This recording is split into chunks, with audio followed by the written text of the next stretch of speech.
말씀 받겠습니다. 오늘 우리에게 주시는 하나님의 말씀은 욥기 11장 1절부터 11절의 말씀입니다. 욥기 11장 1절부터 11절의 말씀 같이 살펴보겠습니다. 나아마 사람 소발이 대답하여 이르되 말이 많으니 어찌 대답이 없으랴. 말이 많은 사람이 어찌 의롭다 함을 얻겠느냐. 내 자랑하는 말이 어떻게 사람으로 잠잠하게 하겠으며 내가 비웃으면 어찌 너를 부끄럽게 할 사람이 없겠느냐. 내 말에 의하면 내 돈은 정결하고 나는 주께서 보시기에 깨끗하다 하는구나. 하나님은 말씀을 내시며 너를 향하여 입을 여시고 지혜의 오묘함으로 내게 보이시기를 원하노니 이는 그의 지식이 광대하심이라. 하나님께서 너로 하여금 너의 죄를 잊게 하여 주셨음을 알라. 내가 하나님의 오묘함을 어찌 능히 측량하며 전능자를 어찌 능히 완전히 알겠느냐. 하늘보다 높으시니 내가 무엇을 하겠으며 수월보다 깊으시니 내가 어찌 알겠느냐. 그의 크심은 땅보다 길고 바다보다 넓으니라.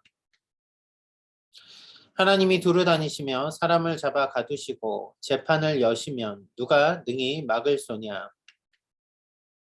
하나님은 허망한 사람을 아시나니 악한 일은 상관하지 않으시는 듯하나 다 보시느니라. 아멘. 오늘도 이 아침 예배자리 가운데 나온 여러분들 환영하고 축복합니다. 말씀 가운데 은혜 누리시는 시간 되시길 바랍니다. 한국에 100분 토론이라는 프로그램이 있습니다. 혹시 즐겨보시는 분들 계신가요? 지금은 이제 이 화면에 나오는 이분이 사회를 한다고 하는데 100분 토론 진행자로서 유명해지신 분들이 있었죠. 2대 진행을 맡았던 분 중에 그 2대 진행을 맡았던 유시민 씨가 있었더라고요. 2000년부터 2002년까지 진행을 맡았었고요. 그 다음 상당히 오랜 기간 2002년부터 2009년까지 3대 진행을 맡았던 손석희 씨가 아주 유명해졌죠. 이 프로그램으로 인하여서 더 유명해지셨겠죠. 그런데 100분 토론을 보면 저는 이걸 프로그램을 잘 보지는 않는데 100분 토론에서 아주 치열한 공방이 있었을 때 다음날 신문기사에 나곤 합니다. 그런데 여러분 그걸 찾아서 영상으로 보면 대단하다 이렇게 느껴질 때가 있어요. 이 진행자가 대단한 게 아니라 같이 이야기하는 분들이 여러분 이 말 아십니까? 촌철살인이라는 말. 서로 막 공방을 오가다가 아주 통찰력 있는 한마디를 딱 질문을 던지면 상대가 아무 말도 못하게 되는 그런 상황 있지 않습니까? 토론을 보다 보면 그렇게 상대방을 딱 꺾는 그 한마디, 그래서 상대가 더 이상 이 토론에서 이제 힘을 못 쓰는 그런 상황, 그게 그렇게 한마디 하는 것을 촌철살인이라고 하죠. 아주 작은 것으로 큰 일을 벌이는 그런 일들에 비유해서 하는 말입니다. 그런 의미에서 보면 토론의 묘미는 이기는 데 있는 것이 맞는 것 같습니다. 기독교에도 이렇게 토론의 역사가 있습니다. 기독교의 잘못된 점들을 공격해온 반기독교적인 사람들에 대항하여 기독교를 변호하기 위하여서 변증하기 위하여서 나온 것이 변증학이라는 기독교 변증학이라는 학문입니다. apologetic이라는 표현을 쓰는데요. 이것은 그 교회 당시에 초대교회에 교회를 넘어뜨리기 위하여서 나왔던 수많은 말들, 특히 박해나 잘못된 오해로 인하여서 생기는 박해나 이런 것들에 대해서 변호하기 위하여서 변증가들이 활동하였습니다. 그게 뭐 저스틴 마틴 같은 분들이 그렇게 활동을 하셨는데 이게 바로 오늘날까지 쭉 이어져서 교회를 공격하는 분들에게 교회에 대해서 교회는 그렇지 않습니다 라고 말하는 것이죠. 베드로전서 3장 15절 말씀에 보면 이런 말씀이 나옵니다. 너희 마음에 그리스도를 주로 삼아 거룩하게 하고 너희 속에 있는 소망에 관한 이유를 묻는 자에게는 대답할 것을 항상 준비하되 온유와 두려움으로 하고. 변증학의 가장 기본이 되는 말씀입니다. 무엇인가 하면 사람들이 우리에게 질문을 할 때 대답할 것을 항상 준비하라는 이야기예요. 어떤 토론이 언제든 이러다도 그것에 대해서 대답할 것을 항상 준비하라는 거죠. 그런데 토론을 진행하는데 세상과는 조금 다른 방법이 있습니다. 뭐냐면 온유와 두려움으로 하라는 이야기예요. 제가 이게 궁금했습니다. 신학교에 가서 변증학이라는 것을 배우는데 아니 대답을 하려면 사람과 논쟁을 하려면 싸워야 되잖아요. 싸워서 이겨야 되잖아요. 제가 말로 그들의 논리를 꺾어야 되는데 아니 이거를 온유함으로 한다라는 것은 상상할 수 없는 이야기라는 거죠. 그러면서 공부를 하면서 제가 깨달았습니다. 왜 이렇게 이야기하는지, 하나님의 말씀 왜 이렇게 기록되어 있는지 지나간 일 가운데 깨닫게 되더라는 거죠. 제가 예전에 직장 생활을 할 때 제 같이 일하는 분 중에 같은 그 차장님 한 분이 교회를 상당히 싫어하셨어요. 교회를 너무 싫어해서 맨날 제가 이제 목사님 아들인 걸 아니까, 저희 아버지가 목사님인 걸 아니까 저한테 교회 욕을 그렇게 많이 하십니다. 아, 교회가 썩어가지고 아주 교회가 돈만 밝힌다고. 사랑 말하는데 아주 그냥 맨날 돈. 그리고 맨날 다 거기서 터지는 일들 아니냐고 그러면서 막 욕하기도 지쳤다고 저한테 그런 얘기를 하는 거예요. 의도적으로 하는 거죠. 자신이 교회가 싫은, 교회에 상처받은 것들이 있었던 거겠죠. 그런데 제가 알량한 자존심에 제가 어느 날 차장님한테 얘기를 했습니다. 제 사이가 나빴던 그런 차장님이 아니라서 제가 이렇게 얘기했습니다. 농담 반 진담 반 섞어서 얘기했죠. 차장님 그렇게 말씀하시면 안 되죠.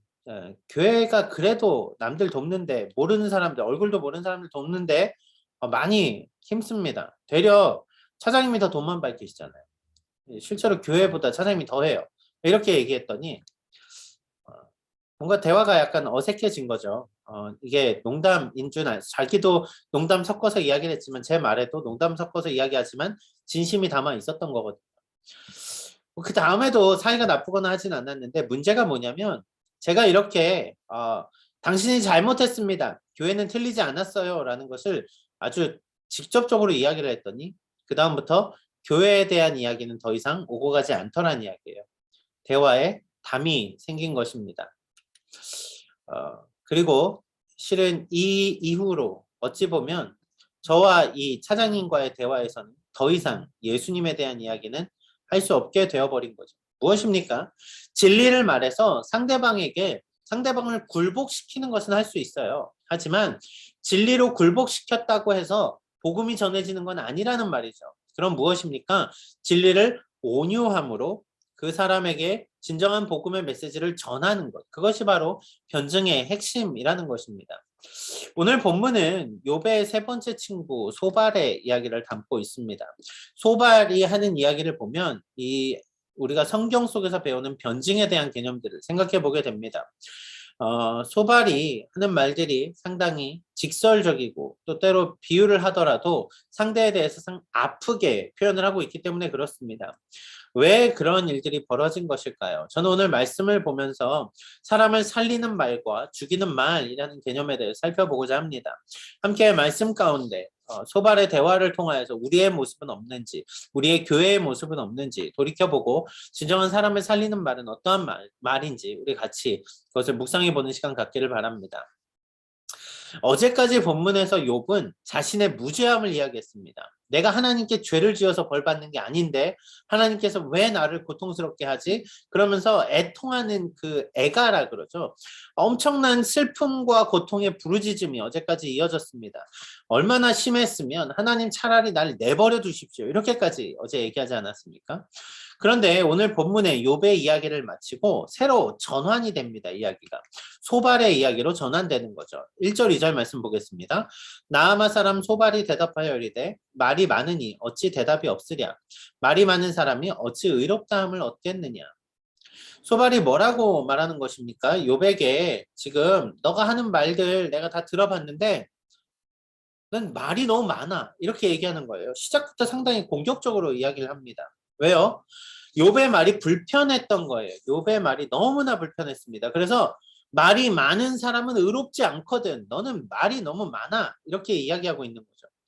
여러분 왜 그렇습니까? 욥이 나는 죄가 없어라고 말은 하면 하지만 소발이 보기에는 여전히 너는 아파하는 걸 보면 너는 죄가 있는데 넌 말만 많으니까 너는 의로운 사람이 아니야. 이렇게 이야기를 하고 있더라는 이야기예요.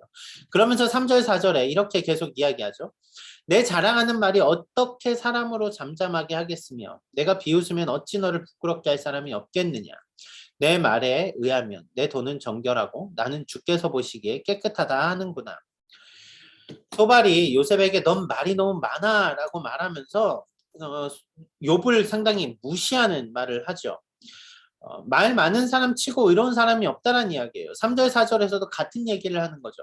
말이 어떻게 사람으로 잠잠하게 하겠으며 너가 아무리 말해도 진리가 아니면 우리를 잠잠하게 할 수가 없고 도리어 너가 말하는데 너는 스스로 정결하고 깨끗하다고 하잖아. 근데 지금 너의 모습을 봐. 이런 거예요. 4절 말씀에 내 돈은 청결하고 나는 주께 보시기에 깨끗하다 하는구나 라고 말하는 것은 그렇게 깨끗한데 너는 왜 지금 이러고 있니? 라고 말하는 거죠. 결국 소발이 말하는 것은 앞에 친구 2명이 한 말과 똑같습니다. 인과응보에 대한 것입니다. 너가 지금 아프다는 것은 너가 고통을 받는다는 것은 그것은 너의 그 잘못, 너의 죄 때문에 받는 고난이야. 그러니까 네가 아무리 말을 많이 하고 너가 스스로 죄가 없다고 말하고 너가 정결하고 깨끗하다고 말해도 너가 잘못된 거야. 너는 지금 네 상황을 보면 너는 분명히 너가 문제야라고 소발은 아주 직설적으로 욥에게 이야기를 하고 있더란 말이죠. 그러면서 5절 6절에 이렇게 말이 이어지거든요. 하나님은 말씀을 내시며 너를 향하여 입을 여시고 지혜의 오묘함으로 내게 보이시기를 원하노니 이는 그의 지식이 광대하심이라. 하나님께서 너로 하여금 너의 죄를 잊게 하여 주셨음을 알라. 무슨 이야기냐면요. 욥이 내가 죄가 없고 얘기하니까 너 하나님한테 감사해야 돼. 지금 네가 너의 죄를 잊어버렸음에도 불구하고 네가 너의 죄를 기억하지 못할 뿐이지만 너의 죄가 많아서 지금 네가 고통을 당하는데 너가 기억하지 못하기 때문에 하나님은 이 정도의 고난으로 너를 치시는 거야. 무엇입니까? 지난 대화 가운데 혹시 기억나시나요? 빌닷은 욥의 자녀들이 죽은 게 죄 때문이라고 말을 하죠. 욥은 죽지 않았으니까 그만큼 잘못하진 않았다 이렇게 얘기한 거거든요. 소발도 마찬가지입니다. 네가 지금 이 정도 선에 있는 거는 하나님이 너의 죄를 잊게 하셔서 그나마 요만큼만 지금 네가 혼나고 있는 거야 라고 이야기를 하는 거죠. 앞선 1절에서 6절 말씀을 정리해 볼까요? 친구에게 소발이 어떻게 이야기를 합니까? 넌 말이 너무 많아. 너의 말하는 것은 다 하나님을 무시하는 거야. 하나님한테 벌을 받았는데 네가 깨끗하다고 말하는 건 하나님이 잘못됐다고 말하는 거야. 그러니까 하나님의 자비하심이 있어서 오늘 이만큼인 걸 다행으로 여겨. 이렇게 얘기하는 겁니다. 여러분 이 말이 어떻습니까? 소발이 너무 매몰차 보이기는 합니다. 하지만 소발에게는 분명한 이유는 있어요. 왜냐하면 하나님이 정의롭지 네가 정의롭지 않아 라는 그 기준 때문에 그렇습니다. 인과응보에 대한 거죠. 그런데 아무리 그렇다고 한다 하더라도 소발의 말은 욥에게 아무런 도움이 되지 않습니다. 너무 강력한 메시지들을 그저 자신의 뜻이 옳다라는 것을 욥에게 계속해서 말하고 있는 거죠. 이어지는 말을 소발이 하는 이야기를 들어보십시오. 7절에서 9절입니다. 내가 하나님의 오묘함을 어찌 능히 측량하며 전능자를 어찌 능히 완전히 알겠느냐. 하늘보다 높으시니 내가 무엇을 하였겠으며 스올보다 깊으시니 내가 어찌 알겠느냐. 그의 크심은 땅보다 길고 바다보다 넓으니라. 소발은 하나님을 자신이 믿는 하나님을 이렇게 표현합니다. 전지하신 하나님. 전지하다라는 것은 모든 것을 아시는 하나님이라는 이야기예요. 일반적으로 전지전능하시다라고 하잖아요. Almighty God 이런 표현을 쓰는데 모든 것을 아시고 모든 능력을 행하시는 하나님, 제한이 없으신 하나님 이렇게 얘기할 때 하나님의 지혜는 무한하시다라고 말할 때 이 표현을 쓰는 겁니다. 그런데 왜 이 표현을 쓰는 겁니까? 하나님의 지혜는 높으시고 깊으시고 길고도 넓으시니까 욥이 스스로 의롭다 말하는 너의 그 말이 너는 지혜롭다고 말하지만 넌 틀려. 왜? 하나님이 지혜로우시거든. 하나님이 이만큼 크시거든. 그러니까 욥은 스스로 지금 소발 앞에서 너무나 초라한 사람이 되고 있는 거예요. 왜요? 전지전능하신 하나님보다 네가 어떻게 크겠니? 당연한 말을 이야기하면서 욥의 말이 다 틀렸다라는 것을 소발은 이렇게 애둘러서 표현하고 있다라는 거죠. 그러면서 마지막 10절 11절에 뭐라고 말합니까? 하나님이 두루 다니시며 사람을 잡아 가두시고 재판을 여시면 누가 능히 막을 소냐. 하나님은 허망한 사람을 아시나니 악한 일은 상관하지 않으시는 듯하나 다 보시느니라.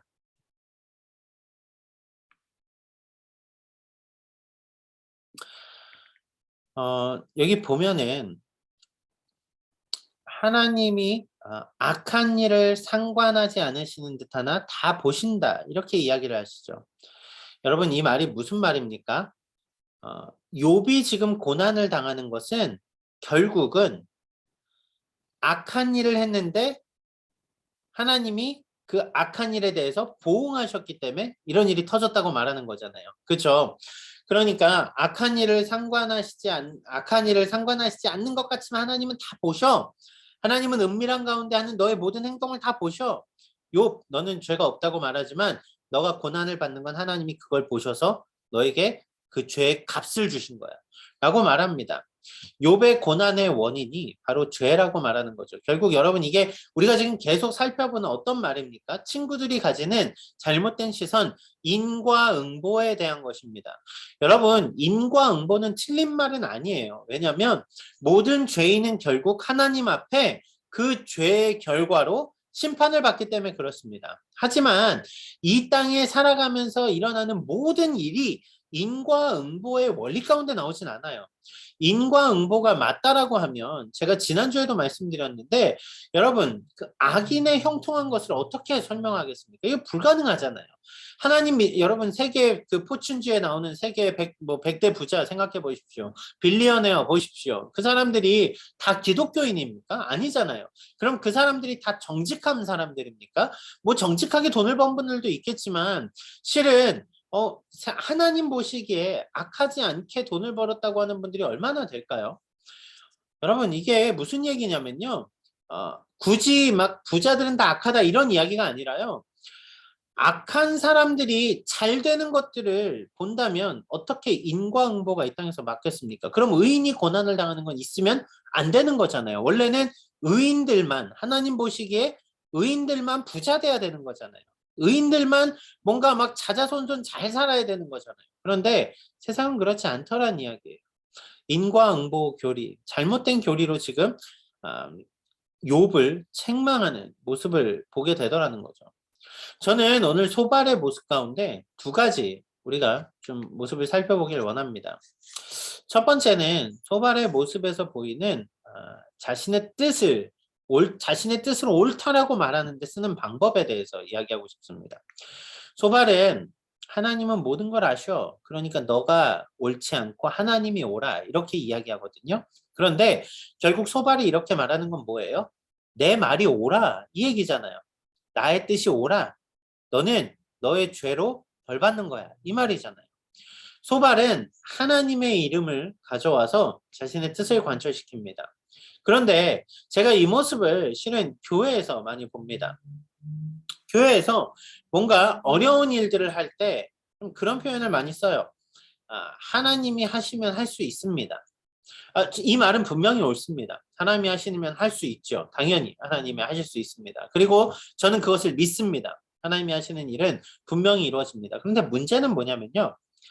그것을 나의 뜻을 이루는데 그 말을 가져다 쓰는 경우가 꽤 많더란 이야기예요. 예를 들어서 교회 건물을 짓는다고 해보십시오. 건물을 짓는 것도 하나님 은혜로 짓게 됩니다. 그런데 모두가 반대하는데 교회 건물을 짓는데 반대하는데 딱 이런 얘기를 하죠. 우리가 지금 돈도 없고 우리 지금 재정적인 상황이나 모든 사람들의 상황이 건물을 지을 수 없습니다. 이렇게 얘기할 때 한 분이 나와서 얘기를 하는 거예요. 무슨 말 하는 거냐고. 하나님이 하시면 할 수 있지. 대단한 믿음 같아 보이지 않습니까? 그래서 다른 사람이 할 수 없다고 말하면 그 사람은 되게 믿음 없는 사람 같아 보이지 않습니까? 그런데요, 여러분 잘 보세요. 하나님이 못하시는 일이 뭐가 있겠습니까? 교회 건축을 반대하는 분들도, 예를 들어서 교회 건축을 반대하는 분들도 하나님의 능력이 못하신다고 생각하지 않아요. 하실 수 있다고 믿습니다. 하지만 이 일을 하시는 이 일이 하나님의 뜻에 합당한가 합당하지 않은가를 놓고 이야기하는 거예요. 그런데 사람들은 어떻게 얘기합니까? 나의 뜻을 이루고자 할 때 하나님이 하시면 할 수 있으니까 그냥 합시다, 이렇게 하는 거예요.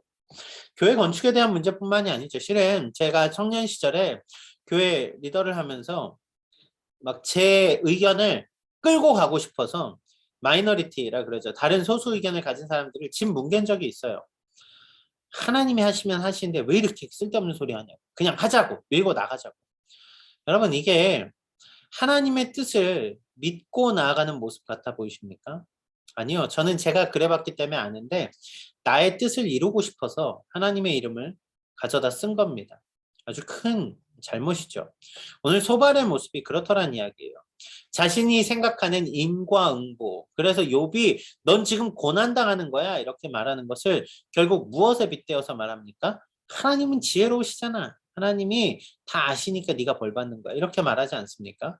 하나님이 지혜로우시지 않으셔서가 아니라 소발은 나의 뜻을 이루기 위하여서 하나님의 지혜를 갖다 쓴 거란 말입니다.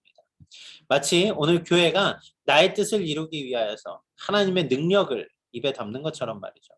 우리는 이러한 누를 범하지 않아야 됩니다. 여러분 예수님이 이 땅에 왜 오셨습니까?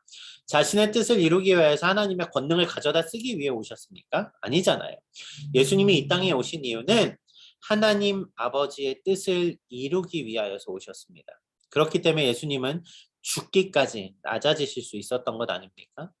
결국 나의 뜻이 아니라 하나님의 뜻을 이루는 것. 우리는 그 가운데 하나님의 능력을 보게 된다는 이야기죠.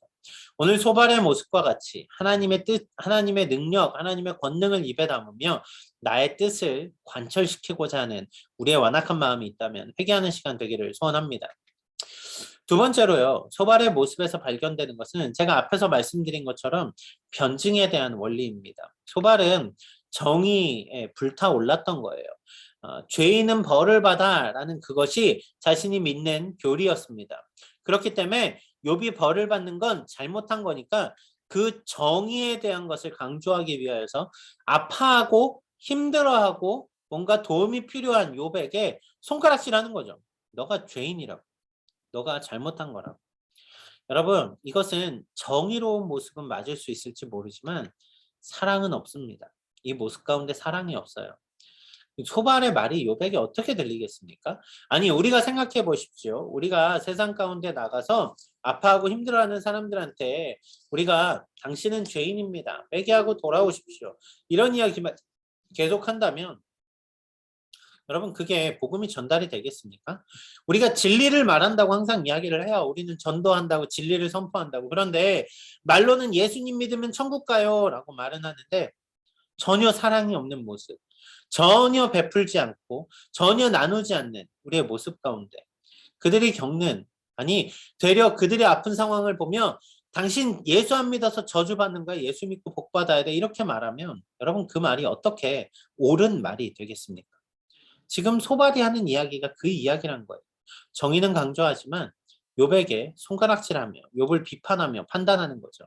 이것은 사랑이 없는 모습입니다. 말씀을 정리해 보겠습니다.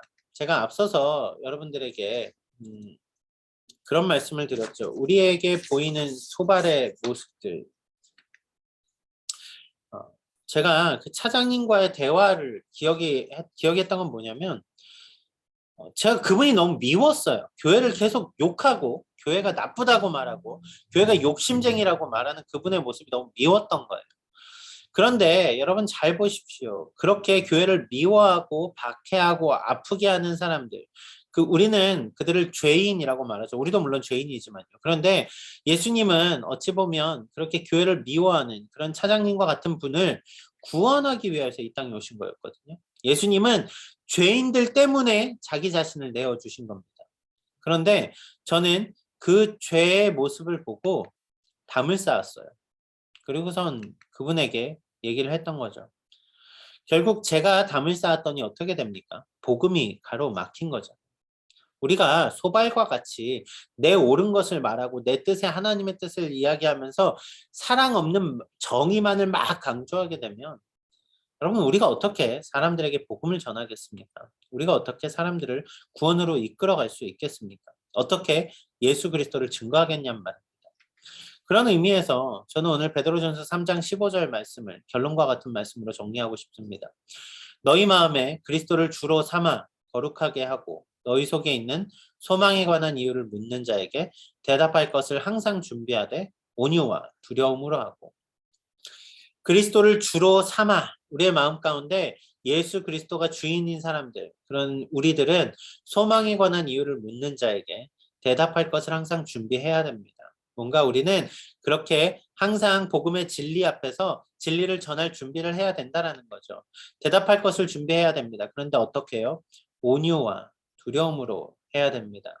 우리가 싸워 이기고 진리를 전하는 게 아니라 우리는 사랑 가운데 우리의 복음의 진리들을 전하는 자들이란 말이죠.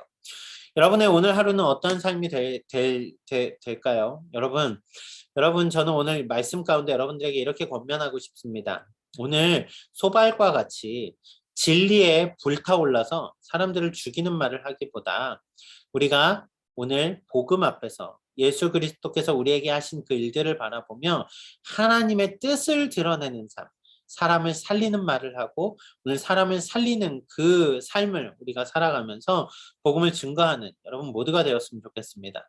오늘의 삶 가운데 그 모든 하나님의 뜻을 이뤄가는 여러분 모두가 되시기를 주님의 이름으로 축원합니다. 기도하겠습니다. 사랑하는 주님 감사합니다. 오늘도 우리가 하나님의 말씀 앞에 섭니다. 하나님, 우리는 너무도 죄악된 가운데서 주님 여전히 우리 스스로 옳은 것만을 주장할 때가 너무나 많습니다. 하나님, 소발이 욥의 아파하는 것은 듣지도 않고 그에게 말이 많다며 그가 얼마나 불의한지를 계속해서 이야기하는 모습, 실은 그 모습이 우리에게도 있었다는 것을 우리가 돌아보게 됩니다. 하나님, 나의 뜻을 위하여 주님의 뜻을 함부로 가져다 쓰진 않았는지요. 혹은 우리가 사람들에게 복음을 전한다 말하며 아무 사랑 없는 차가운 말만 내뱉고 있는 것은 아니었는지요. 하나님, 우리 안에 그 복음의 열정을 주시고 예수 그리스도의 사랑을 주셔서 우리가 그 사랑으로 세상을 향해 나아가 오늘 세상을 변화시키는 살리는 말을 하는 우리 주한 성도님들 되도록 주님 도와주시옵소서. 감사하며 예수님의 이름으로 기도드렸습니다. 아멘. 주기도문 하시겠습니다.